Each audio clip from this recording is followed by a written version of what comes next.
Coach Greg Vanney. So let's start with Josh. Go ahead, Scott. Hey, Greg. Just want to get your thoughts on the alignment with the 4-4-2 and with Joseph up there on his favored right side, but as a forward, the ideas behind it, and also any ideas that are related to Joe in how you set up. Yeah, it was not necessarily something that we will always do, but it matches up well against the things that they like to do, the way they structured, and specifically putting Joe on that side, put him a little closer to Gabe so that they could work together. When Joe was able to run out or stretch the field, it gave some space to be able to work. And as Joe ran out and he recycled on the wing, then he's on his favorite right side sometimes. So it creates a little bit of fluidity, I guess, between the two, and it gives us something different that we wanted to see as well. We were trying not to get Mickey too high, through stretches of the game, and so it allowed Joe and Gabe to work together a little bit on that side and try to pull their back three apart, back five apart. So it's stuff we've done a little bit in the past. Joe's done it a couple of times last year, but I thought just in this particular game and given their qualities, it might be something that works in our favor, and maybe we can get Gabe going a little bit and Joe going doing it. So. Greg, you talked, I think, about taking care of business in the first leg. Is the 0-0 draw for you taking care of business? Yeah, I don't think it's bad at all. I think being able to get the shutout is important. Not giving up away goal is huge. I think in these things, would like to have had a goal, but I'll take the shutout over the 1-0. I mean, over giving up a goal, over a 1-1 or anything like that. So I think it's a good result. Also, us playing clean for 90 minutes, and not doing something to hurt ourselves, but having a clean game, I think, is important. It's something that, after the game the other day, we chatted as a group after the game the next day, and it was something that was important to everybody, that we got to collectively working and shutting down opposition, getting 0. We know we're going to find chances, we're going to create chances, that kind of stuff, but we can't stop shooting ourselves a little bit. And so that's why I think it's important. We set ourselves up there. If we can get one goal, then win or draw is in our favor. So I think that's a positive thing. And is there an update on Maya Yoshida? He started to feel like he was getting tight, and so he sat down as a pro instead of trying to push it. Nothing significant, and from our understanding, it's hamstring related, but it was so it's nothing significant. We'll kind of assess and see what that looks like for this weekend and as we move into next week. But I think he escaped being anything bad. That's what it seems like so far. Hey, Greg, thanks for your time.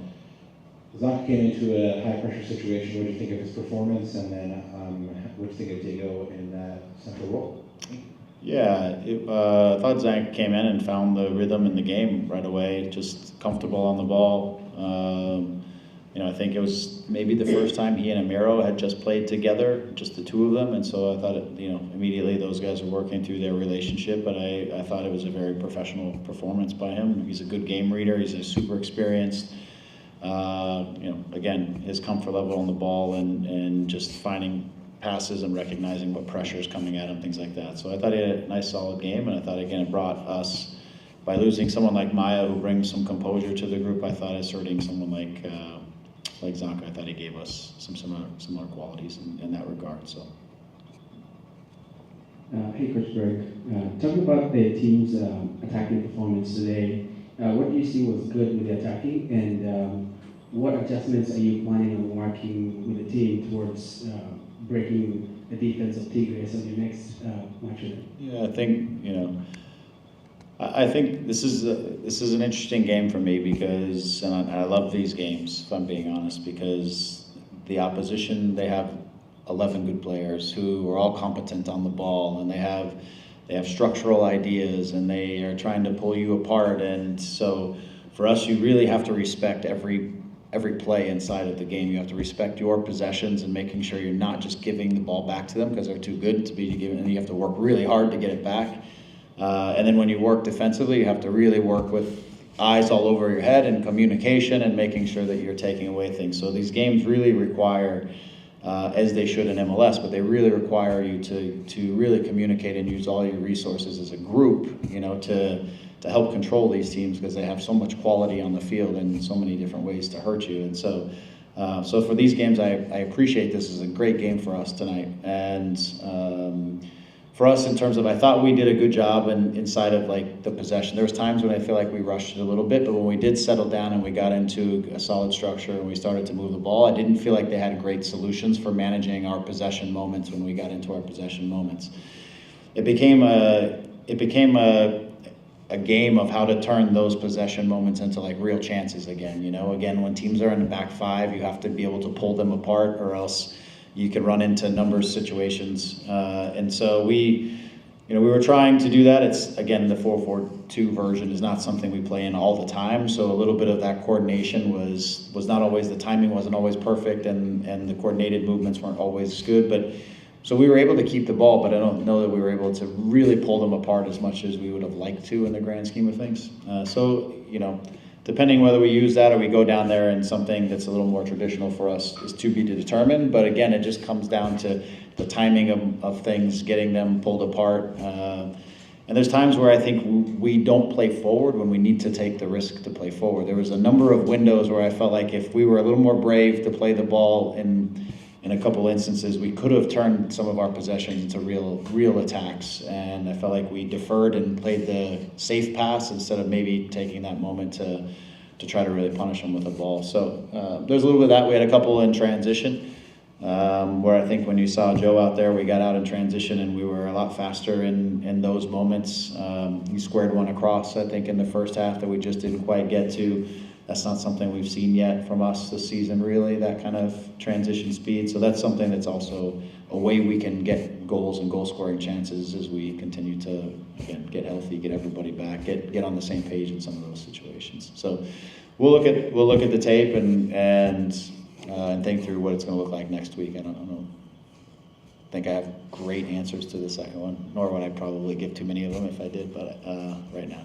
Back to Diego. I like Diego in this position. I mean, he was playing in that kind of wide midfield, but he was using an interior position in terms of where he was setting up, not too wide. And I like him. It's just, again, ways that we can get him facing forward and trying to play some final passes for us can help us. And because our fullbacks weren't very high, he didn't necessarily have somebody coming around his backside a ton, and there was times where I thought our fullbacks could have been a little bit more aggressive, and they were maybe just a little bit more cautious at times. And so that would have helped Diego a little bit, just in some of the creating some moments that maybe inside of the game turned into possessions, or they could have maybe turned into attacks. But I like him in the position. He's, again, systematically, he always has a good sense of what's going on. I thought his defending was very good as well. And I thought Christian's defending work was really good for us. Like, his tactical awareness defensively just helps everything become a little cleaner. And so I thought, those guys did a really solid job. Hey, Greg, back here. Hey. First of all, your thoughts on Nassi's 45-minute run, and then also for McCarthy. You said you wanted someone to step up and take that position. It's one game, but it's one game coming off the era he had against Orlando City. How did you see his night play out? Yeah, I thought he had a nice, solid, clean night. He made a couple of good saves. There's a couple that he stymied right in, that got through the lines, and he was right there. I thought majority of his on the ball, his distribution decisions were good. A couple where I think, again, it's really expensive when you lose the ball easily, or in certain moments against teams that are this talented and this good with the ball, and it becomes a lot of defensive work to get it back. A couple, maybe one or two, that we could have talked about something a little bit different, but again, he managed the game well, and the team got through it well, so I thought he was good. For me, there's no question what John McCarthy can do. All the nonsense about all this crisis crap is nonsense. We have two good goalkeepers, and they're both very capable. There's one job to do, and I know what each of them is capable of doing. John has done it for an entire season. I have the utmost confidence in John, and he came back out tonight and showed why he's that veteran goalkeeper. He can bounce back. So he made a mistake, and And on my team, people are allowed to make mistakes. You just got to respond to them the right way, and you got to bounce back, and you got to do your job. And he did a nice job tonight. And I would say that for all 11 positions on the field. They're all a competition, and they're all about, can you do your job on a consistent basis? And John certainly did that, and he's done that a lot for us over the last 2 years, so I have no concerns about that. And then your thoughts on Nasi? Oh, I'm sorry, Nasi. I thought he's learning. I guess that's the best thing I would say. You know, just also like just some of the tactical things to work with that striker and how to press and when to press. He was a little indecisive, and I think Christian's really trying to talk him through some situations. I think that led to them having a little bit more of the ball in the second half because it wasn't as coordinated as it was in the first half. So there's just some tactical things. Also with the ball, there's just some tactical moments where maybe he's running away when I wanted him to be coming to the ball to present himself as an option to play off of. So some of those things are tactical, and that's learning and process. Some other things is just, I think, again, when he's being played in the ball, he was having a hard time holding up the ball against some real physical pressure in behind, and that's just, again, it's getting stronger, getting cleaner, knowing his outs a little faster, things like that. So for him, it's experience. You know, a lot of this is going to be about experience, learning inside of our team and what the expectations are in our team.